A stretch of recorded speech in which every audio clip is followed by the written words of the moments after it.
পরন্ত বিকেলে আমরা দুই ভাই বের হয়েছি বাজারে যাওয়ার উদ্দেশ্যে, কিন্তু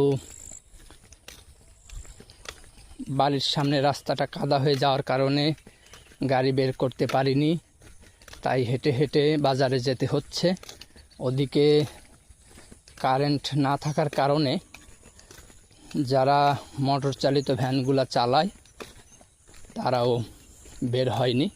দু একটা গাড়ি বের হয়েছে, কিন্তু মানুষ বের হয়নি অতটা। ঠান্ডা পড়েছে অনেক, তো আমরা যাচ্ছি বাজারে, চা খাবো, আড্ডা দেব। আর হাঁটাও হয় না, অনেক দিন হাঁটাও হয়ে গেল। ঘাম বেরোচ্ছে। ভাই বলল। ঠিক আছে, ধন্যবাদ।